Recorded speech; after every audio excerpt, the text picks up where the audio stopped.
안녕하세요. 내 인생의 경제, 장보고서입니다. 이 영상은 투자 권유 목적이 아니며 정보 전달이 목적입니다. 투자의 선택은 본인의 책임입니다. 오늘 이 영상을 끝까지 보시면 작년 5만원대로 추락했던 삼성전자가 왜 지금 14만원을 넘어섰는지, 그리고 이 변화가 단순한 반등인지 아니면 완전히 다른 게임의 시작인지 정확히 이해하실 수 있을 겁니다. 한 가지 질문부터 시작하겠습니다. 불과 1년 전 여러분은 삼성전자를 어떻게 봤습니까? 2024년 11월 주가는 5만원 가까이 떨어졌습니다. 당시 반도체 부문 책임자가 직접 사과문을 냈습니다. 주주들에게 고개를 숙였습니다. 그때 시장은 이렇게 말했습니다. 삼성은 끝났다. 기술의 삼성이 무너졌다. 이제 예전 같은 삼성은 돌아오지 않는다. 그 시간 여러분은 어떤 생각을 하셨습니까? 물타기를 해야 하나? 아니면 손절해야 하나? 평단가 7만원인데 이거 다시 올라오긴 할까? 은퇴 자금 일부를 여기 넣었는데 이거 잘못된 선택 아닐까? 많은 분들이 이런 고민을 하셨을 겁니다. 그런데 지금은 어떻습니까? 2026년 1월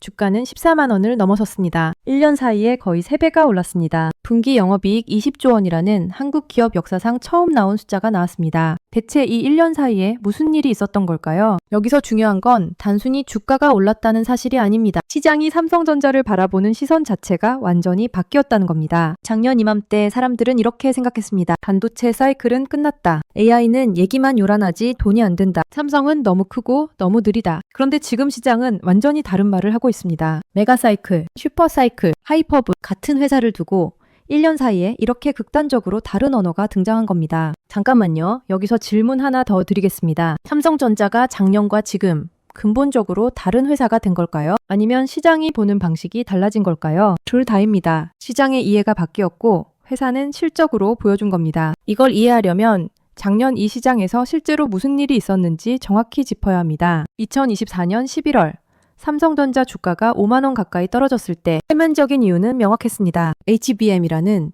AI 시대의 핵심 메모리 납품에 실패한 겁니다. 경쟁사는 엔비디아의 물량을 다 넣고 있는데 삼성은 문전박대 당했습니다. 그래서 시장은 이렇게 해석했습니다. 기술력이 뒤처졌다. AI 시대에서 밀려났다. 그때 많은 분들이 이런 고민을 하셨을 겁니다. SK 하이닉스로 갈아타야 하나? 삼성 팔고 다른 데 투자하는 게 나을까? 여태까지 믿어온 삼성인데 이게 맞나? 그런데 여기서 한 가지 놓친 게 있습니다. 당시 문제는 기술만이 아니었습니다. 더 근본적으로는 수요 자체가 불확실했던 겁니다. AI가 정말 돈이 될까? 데이터 센터 투자가 진짜 이어질까? 이게 일시적 유행 아닐까? 시장 전체가 이런 의심을 갖고 있었습니다. 그래서 메모리 가격이 무너졌고 재고가 쌓였고 투자 심리가 얼어붙었습니다. 삼성전자는 그 얼음판 위에서 기술 경쟁까지 밀리는 모습을 보인 겁니다. 그러니 시장이 어떻게 반응했겠습니까? 삼성, 이번 판에서 완전히 아웃됐네. 그런데 2025년 들어서면서 상황이 완전히 뒤집힙니다. 무엇이 바뀌었을까요? AI가 돈이 되기 시작했습니다. 뿐만 아니라 실제로 현금이 움직이기 시작했습니다. 오픈AI의 샘 알트먼이 직접 한국에 왔습니다. 삼성전자, SK 하이닉스와 장기 계약서에 사인했습니다. 이게 뭘 의미하는지 아십니까? AI 기업들이 반도체를 입도선매하기 시작했다는 겁니다. 아직 만들어지지도 않은 제품을 미리 예약하고 돈을 거는 겁니다. 왜 그럴까요?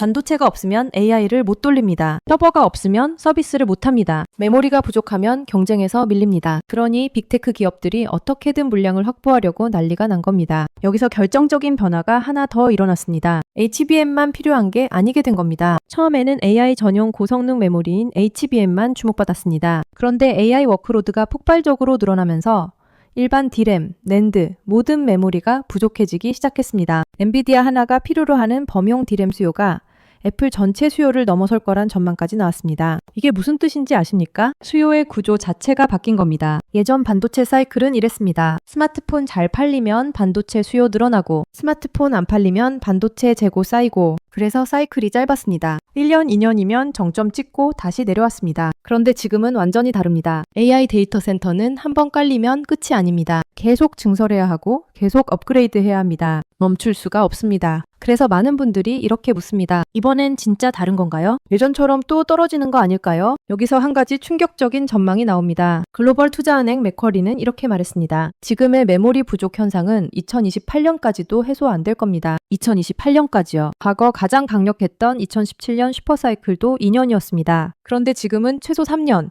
어쩌면 그 이상 갈 수도 있다는 겁니다. 이게 바로 시장이 말하는 메가사이클입니다. 그렇다면 여기서 삼성전자는 어떤 위치에 있을까요? 작년에는 뒤처진 것처럼 보였습니다. 그런데 지금 보니 상황이 다릅니다. 삼성전자는 2025년 4분기 D램 시장 1위를 되찾았습니다. SK 하이닉스에 잠깐 내줬던 자리를 다시 가져온 겁니다. 그럼 이제 다시 삼성 시대인가요? 많은 분들이 이 질문을 하실 겁니다. 어떻게 이게 가능했을까요? 여기 세 가지 이유가 있습니다. 첫째, 범용 D램 생산 능력입니다. SK 하이닉스는 HBM 특화 전략으로 갔습니다. 그런데 지금은 HBM만이 아니라 일반 D램도 씨가 마른 상황입니다. 삼성전자는 범용 D램 생산 능력이 압도적으로 큽니다. 시장 전체가 부족해지니 이 물량이 빛을 발하기 시작한 겁니다. 둘째, HBM 기술이 회복됐습니다. 작년에 엔비디아 납품 실패로 망신당했습니다. 그런데 HBM3E 제품을 재설계해서 구글, 아마존에 납품하기 시작했습니다. 그리고 차세대 HBM4는 엔비디아도 주문량을 늘렸습니다. 내년 HBM 출하량이 올해 2.5배 이상 증가할 거란 전망이 나옵니다. 셋째, 이재용 회장의 현장 경영이 돌아왔습니다. 12월 22일, 이재용 회장이 2년 만에 기흥과 화성 반도체 캠퍼스를 직접 방문했습니다. 그 자리에서 이렇게 말했습니다. 과감한 혁신과 투자로 본원적 기술 경쟁력을 회복하자. 그리고 향후 5년간 450조 원을 국내에 투자한다고 발표했습니다. 평택의 5번째 공장 골조공사가 본격화됩니다. 이게 왜 중요할까요? 작년에 시장이 삼성전자를 보며 가장 의심했던 게 뭐였습니까? 이 회사 너무 크고 느려서 변화를 못 따라간다. 그런데 지금은 이렇게 보기 시작합니다. 체급이 크다는 게 오히려 장기 사이클에서는 강점이다. 생산 능력, 기술 범위, 투자 여력, 이 모든 게 결국 의미를 갖는다. 시장의 언어가 완전히 바뀐 겁니다. 그래서 증권사들이 앞다퉈 목표 주가를 올립니다. 맥쿼리는 목표 주가를 17만 5천 원에서 24만 원으로 올렸습니다. 일부에서는 내년 영업이익이 100조 원을 넘을 거라고 전망합니다. 심지어 150조 원까지 가능하다는 목소리도 나옵니다. 그러면 많은 분들이 이런 고민을 하십니다. 지금 14만 원인데 여기서 더 사야 할까? 아니면 이미 많이 올라서 늦은 걸까? 수익 실현하고 나가는 게 나을까? 잠깐!